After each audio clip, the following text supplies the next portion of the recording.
Hi everybody, I'm Bill Sanders and this is Watch Art Sci, the art and science of watch collection. Today I'd like to talk about Breguet watches, the ones you like and the ones you can afford. We'll try to find something for everybody here. First of all, I wanted to go over a brief history of Breguet. Breguet started with Abraham Louis Breguet back in 1775.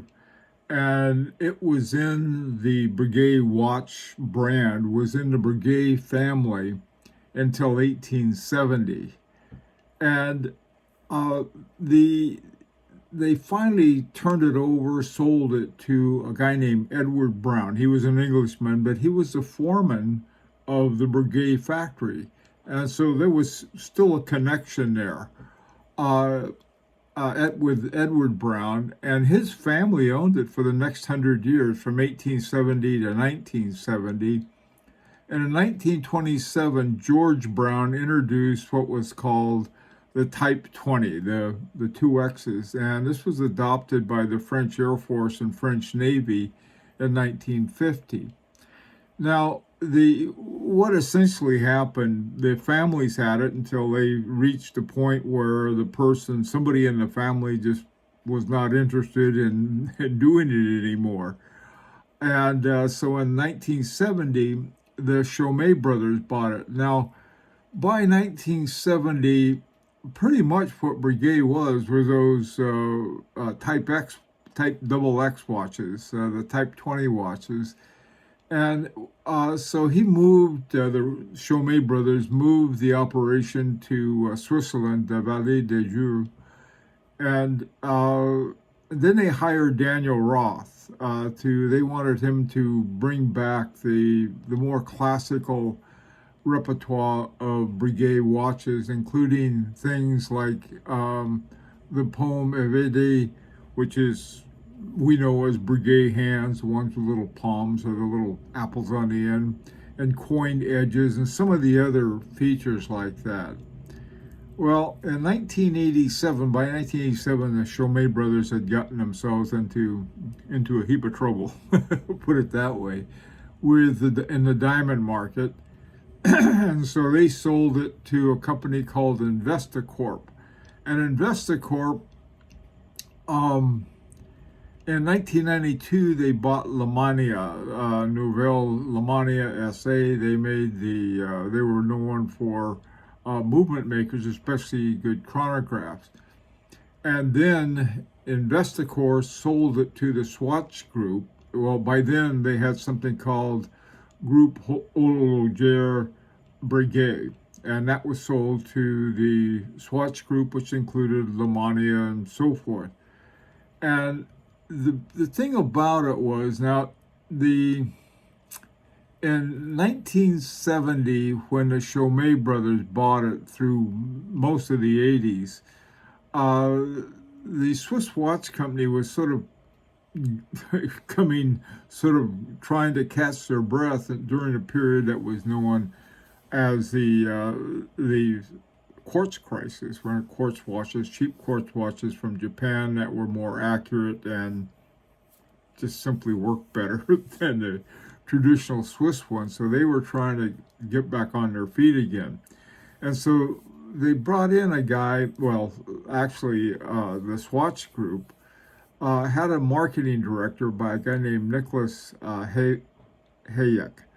And he really brought the marketing around and did a lot for not only, I guess, all of the watches in the Swatch Group, but in particular Breguet.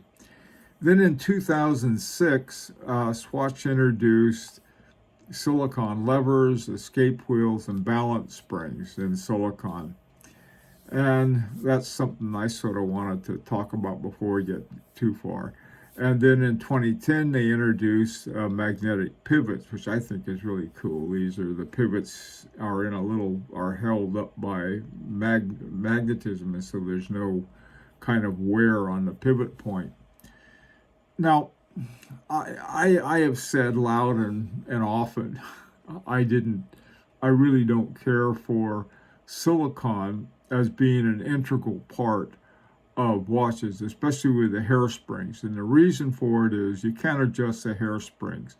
Both Rolex and H. Moser have developed hairsprings using niobium and zirconium or titanium.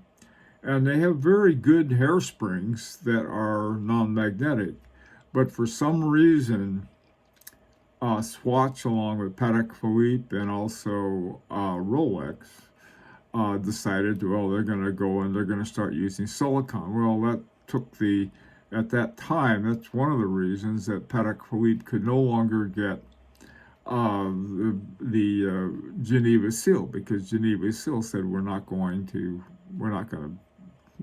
silicon is not one of the components that we want in watches that we're going to give the seal to. Now, this reminded me sort of an interesting thing. On the one hand, people like Nicholas Hayek in marketing are very important to this watch. I mean, not only Swatch, but to all of the watch business. You need good marketing. You need people to buy the watches. At the same time, you have to maintain a level of artistry, of craftsmanship. You can't just throw in anything, say, oh, well, this works better. Well, if everything works better, we can all go get a Swatch watch. Not a Swatch watch, but a smart watch. There's some Swatch makes some smart watches too. In fact, there was no reason to go to mechanical watches because quartz watches worked better then, back when they were introduced back in the 50s and 60s, and they work better today. There never has been a mechanical watch that is accurate as a quartz watch. There's some claims, but I haven't seen them exactly. And it reminds me of a discussion that Mick Jagger and Keith Richards of the Rolling Stones had. Mick Jagger kept having to remind Keith Richards that, yeah, we're a band, we're a business, so. And Keith Richards reminded Mick Jagger, he says, we're also artists. And I feel the same way with watches, is that, yeah, there's a business. I mean, people aren't going to do it for a hobby like we do as collectors. Some of us try to do it as a business. But there's also this artistry, the craftsmanship, and if you start putting different things in, I mean, why not put a quartz thing in and call it a day? Okay, enough said about that. Let's look at Breguet watches. Some that you may like and some that you may afford. They're not always the same thing. Now, what I've done, 2006 was the year that they started putting in silicone hairspring. So what I did is that I went through and included both the brand new watches that Breguet advertises and also the watches that were before 2006. Like the first ones are the Classique, the 5140. Here you have on the left, you have a 40 millimeter gold one. This is from around $8,500, a brand new one in white gold, 21,000.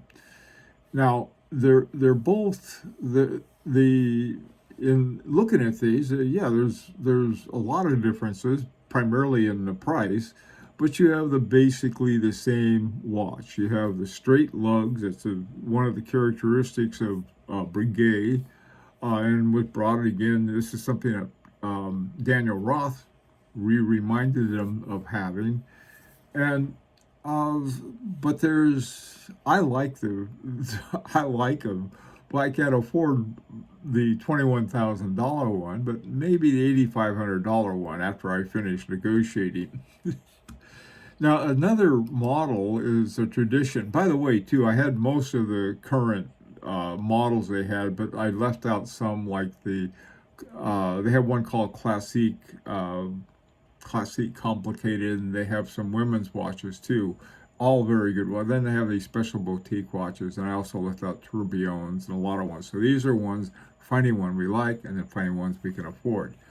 Okay, now here's a tradition. This is one I really like, the 7027. The one on the, this is sort of a funny thing. Both of these, I believe, The new ones as well as the old ones, they both have caliber 507 DR. What does DR stand for? 507 DR, Daniel Roth. So they used one of his calibers in the movements that were from the time that he was there. Now, the tradition, a new one, is $28,000. One I found was from 2000. Again, you guarantee there's no silicone hairsprings in them, for about 13,000. These are the ones that to me look the most like this is something that Abraham Louis Breguet could see and say, "Hey, that's something I can get going with." The next model is the Marine. Now, initially with the Marine, I thought, yeah, I don't, think I bother with it. The more I looked at it, the more I liked it. And the odd thing about it was, the more I looked at it, the more I liked the older ones. Okay, now the newer one is 40 millimeter in titanium. By the way, too, I took the base price, the lowest price new watch that I could find, and so that's what we're looking at prices for the more the bottom edge. Now, here with the Marine, you have the 5817 on the left. This is the older one, and the 5517, the newer one.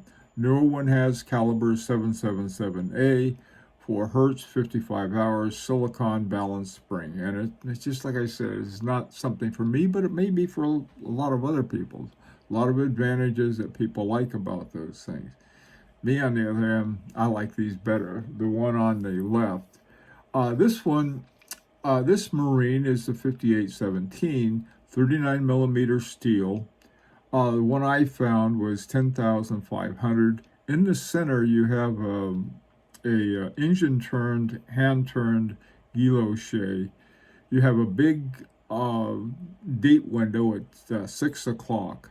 And a couple things that I liked. You had the coin edges. Now, this is one thing that Daniel Roth brought back. He said this is what the original Abraham Breguet ones had. They had the coin edges. And so he reintroduced them. And here's one from a period that he had influence on. Now, the movement is called in this one is called the Breguet 517 GG, 4 hertz. Now, the base of it is a Frederic Breguet 1150. I'm wearing now my Fabergé Alexi, which has the same base movement to it. Great movement.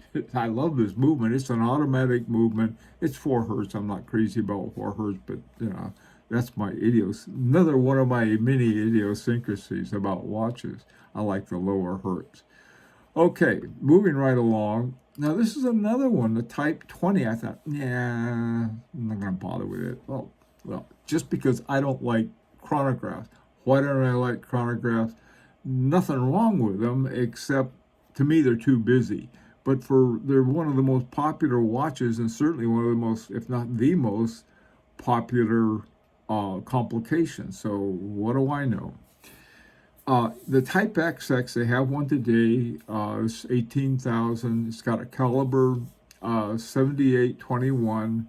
Has a Type 20 chronograph in it. Automatic 36,000. That's 5 hertz. Whew, smoking. And so again, for some, okay, not for me. However, this other one I found is called the Transatlantic, Type XX Transatlantic 5240, caliber 582. It's automatic, 4 hertz.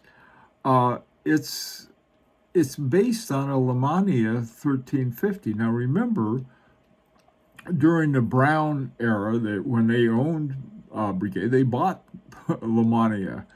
I think it was them. Yeah, I think so. I think they did. But no, wait a minute. Either they did or they used them a lot. I forgot. Anyway, so the 582 is based on Lemania's 1350.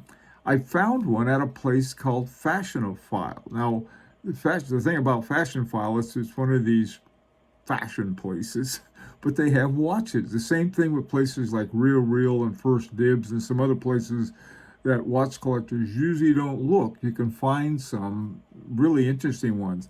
Notice this one has the coined edges if you look at the bottom, and so it's both of them have the coined edges, but I just wanted to point that out. 39 millimeters in steel. I liked it. Now, the final one is called the Heritage. Heritage is one. They're the older ones and the newer ones. The newer ones, the base one I found was 29,200 caliber 516 GG automatic, 4 hertz, big date hours, minutes, seconds.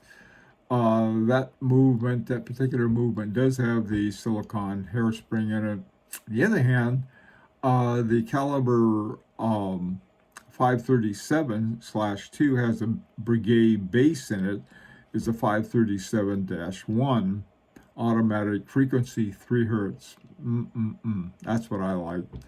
And this one now, this seemed a little small to me. It's 29 by 33, so it'd be 29 millimeters wide and 30 millimeters high without not counting the lugs. So the lugs that add a little to it. But if you look at the other one, the new one, there's 35 wide, a little wider, but it's 42 millimeters, so it'll cover the whole wrist on that. Anyway, now those are the Breguets that I found.